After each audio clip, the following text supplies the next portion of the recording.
गरीबों की, महिलाओं की, युवाओं की, किसानों की, श्रमिकों की, हाशिए पर रहे लोगों की छाप दिखती है। मोदी जी को इसमें पता नहीं कौन सी छाप दिखती है। क्या आपत्ति है आपको दिक्कत क्या है? आपने बड़े बड़े वादे किए थे, पूरे नहीं किए, वो हमारी दिक्कत नहीं है। और मैं क्रमवार तरीके से हमारे मैनिफेस्टो में क्या है और आपके माध्यम से जनता इस बात को जाने, इसकी जरूर विनम्र निवेदन करूंगी। हमारे मैनिफेस्टो में सर्वप्रथम बात देश के युवाओं की है। 65% इस देश की आबादी 35 वर्ष से कम उम्र की है। अगर आप किसी भी गली, किसी भी नुक्कड़, किसी भी चाय की दुकान पर असम तक में बैठ जाइए तो युवा आपको बेरोजगार नजर आता है। और जिस देश की 65% आबादी युवा है, जो सीना ठोक कर ये तो कहता है कि हम दुनिया के सबसे युवा राष्ट्र हैं, अगर वहां पर रोजगार की चर्चा नहीं होगी तो वहां चर्चा क्या होगी? अगर आप मुझसे पूछिए तो हिंदुस्तान में आज नंबर 1 to नंबर 10 समस्या ही रोजगार है। तो हमारा मानना है कि 30 लाख जो सरकारी पद खाली पड़े हुए हैं उनको तुरंत भरा जाएगा। हम एक अप्रेंटिसशिप योजना ला रहे हैं। डिग्री और डिप्लोमा होल्डर्स को 1 साल के लिए 1 लाख रुपए दिया जाएगा। पक्की नौकरी इसको हम बोल रहे हैं। अग्निवीर जैसी योजना, जहां पर पिता अभी आर्मी में है लेकिन लड़के को रिटायर कर दिया जाएगा 4 साल बाद, 24 साल की उम्र में, उसको खत्म करके पुरानी बहाली दोबारा से लाने की बात कर रहे हैं। और हम पेपर लीक, जिससे कि लोगों के भविष्य चौपट हो जाते हैं, मेहनत करते हैं बच्चे, गाजर मूली की तरह भर के जाते हैं, एग्जाम देते हैं, माँ बाप कष्ट सहते हैं, एक रोटी कम खाते हैं, थोड़ा भात कम खाते हैं कि बच्चा पढ़ जाए। जरूरी है कि उनको उनका हक मिले। तो पेपर लीक के खिलाफ इतना तगड़ा कानून बनाएंगे कि रूह कांप जाए किसी की पेपर लीक करने से पहले। ये युवाओं की बात है। अब मैं बात करना चाहती हूँ इस देश की महिलाओं की। बिना आधी आबादी को पूरा हक मिले क्या होगा? कैसे हम बात कर सकते हैं विकसित भारत की? कैसे हम बात कर सकते हैं खुशहाल भारत की, जहां पर आधी आबादी को नोचा जा रहा है? आपसे कुछ ही दूर पर मणिपुर है, और मणिपुर में जो औरतों के साथ हुआ वो एक सभ्य समाज पर धब्बा है। आज भी सोचती हूं तो रोंगटे खड़े हो जाते हैं। इसलिए जरूरी है कि ज्यादा से ज्यादा महिलाएं नौकरी में आए, कामकाज में आए, कारोबार में आए। और इसीलिए 50% नई सरकारी नौकरियां महिलाओं के लिए रिजर्व रखी जाएंगी। गरीब परिवार की महिला मुखिया को 8500 रुपए, 8500 रुपीज हर महीने, मतलब 1 लाख रुपए साल का होगा। और ये कांग्रेस का वादा है, ये हेमंतो या मोदी का जुमला नहीं है। ये वो नहीं है कि लखपति दीदी जो यहाँ पर एक योजना चलती है और मंत्री को खड़े होकर कहना पड़ता है, अधिकांश उसमें फर्जी नाम है। ये वो भी योजना नहीं है। जब राहुल गांधी यहाँ से निकल रहे थे तो लोगों को पंजीकृत कराया जा रहा था, रजिस्टर कराया जा रहा था, और आज उनको पैसा नहीं मिल रहा है। ये वो योजना नहीं है। ये 1000 रुपये की योजना नहीं है। ये 8500 रुपीज एक महिला, गरीब महिला के हाथ में आने की योजना है। और इससे शर्तिया स्वास्थ्य, शिक्षा, परिवार का स्तर जरूर बढ़ेगा। तमाम और योजनाएं महिलाओं के लिए। लेकिन अब मैं बात करना चाहती हूं किसानों की। इस देश की रीढ़ की हड्डी है किसान। और क्या हाल है किसान का आज? किसान लगातार मांग कर रहा है उसको एमएसपी मिले। मोदी जी ने भी वादा किया था। 700 किसानों की शहादत हो गई। काले कानून वापस लेते वक्त आपने कहा एमएसपी का कानून बनेगा। कहां है वो एमएसपी? क्यों नहीं मिल रही है किसानों को? इन बातों की चर्चा कब होगी? तो हमारे मैनिफेस्टो में हमने साफ तौर से कहा है एमएसपी की कानूनी गारंटी देंगे। हम आपकी तरह अपने मित्रों के 16 लाख करोड़ माफ नहीं करेंगे। हम किसान की कर्जा माफी करेंगे और कृषि को, खेती को जीएसटी से मुक्त करेंगे।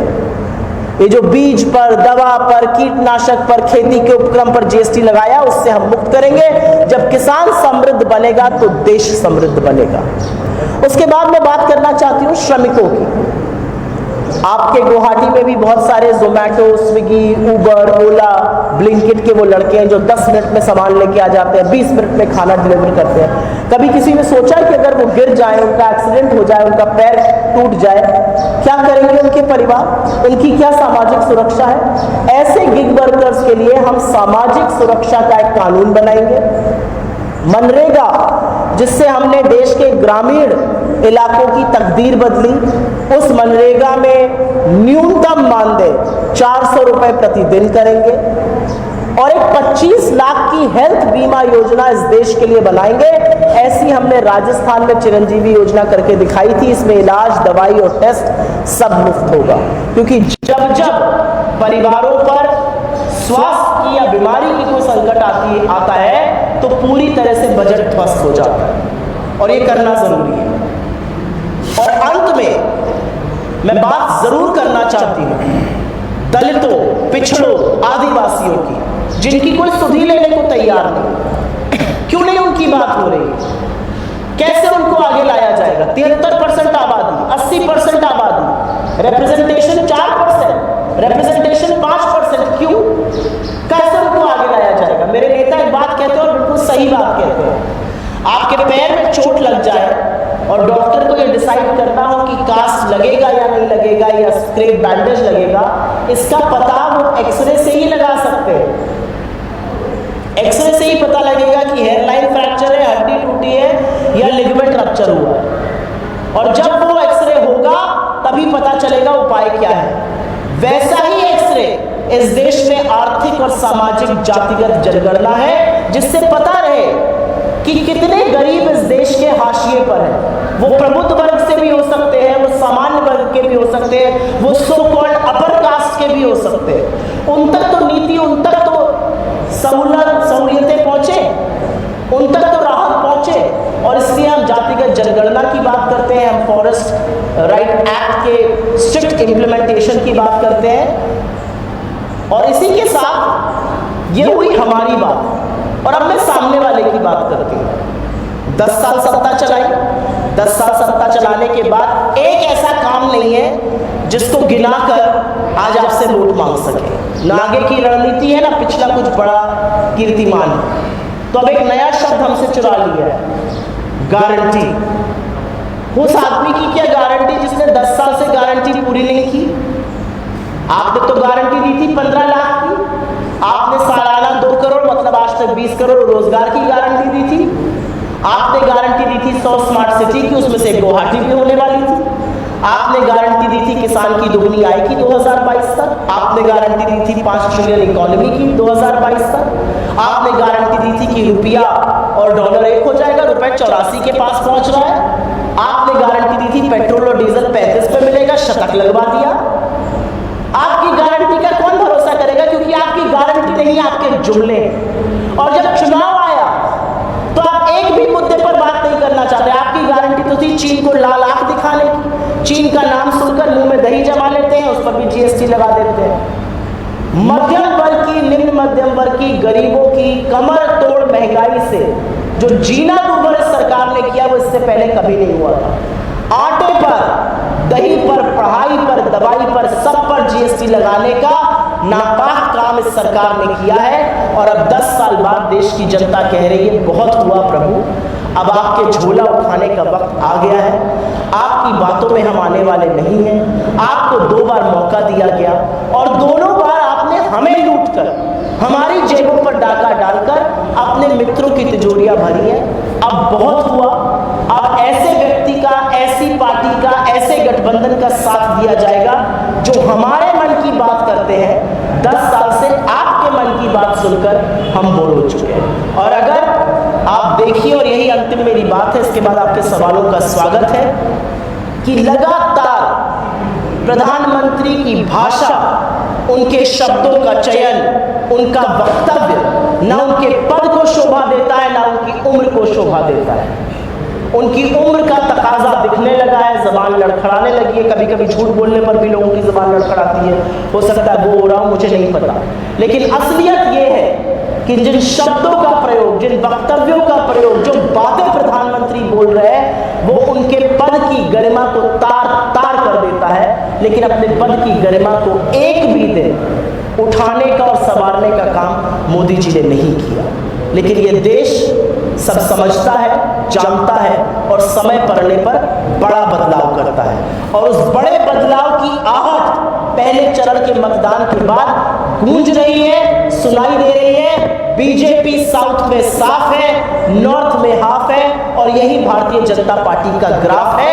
और इसीलिए मोदी जी आपको और ओछी और गंदी और बेतुकी और तर्कविहीन बातें करते हुए नजर आएंगे, क्योंकि बौखलाया हुआ तानाशाह अपनी डगमग होती सत्ता को देखकर परेशान है, पर झोला उठाने का वक्त तो आ चुका है।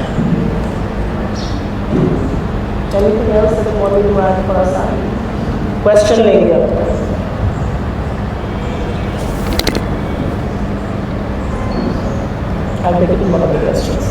किसी का सवाल कोई? जी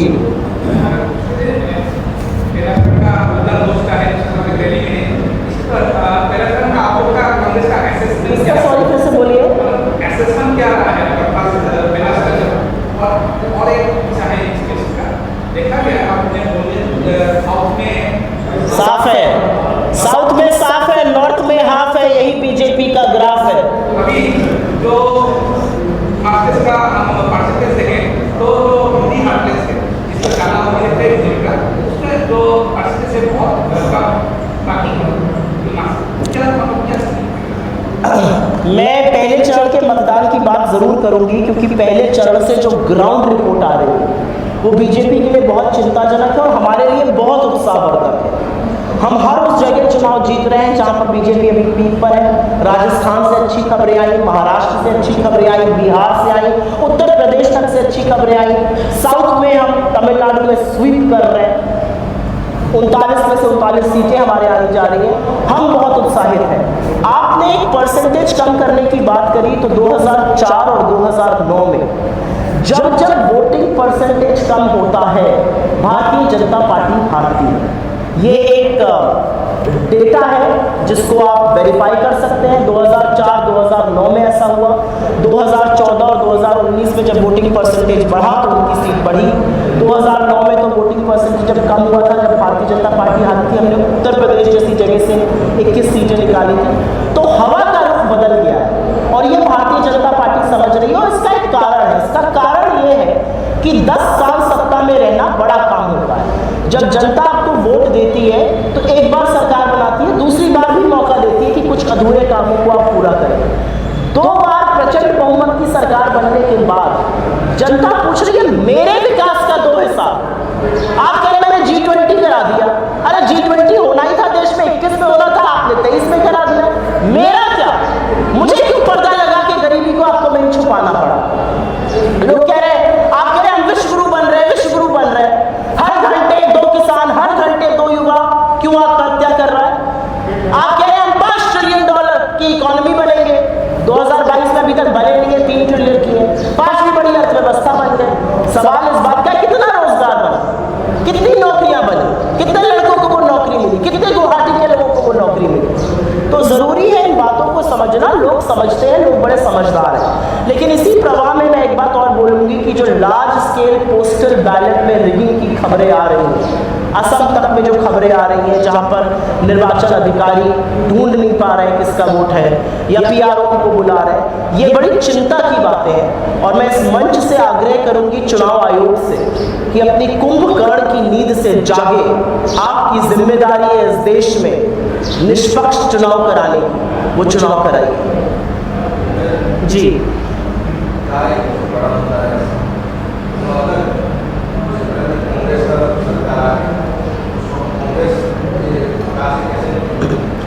मेरा अपना मानना है कि कोई भी कानून देश पर थोपा नहीं जा सकता है।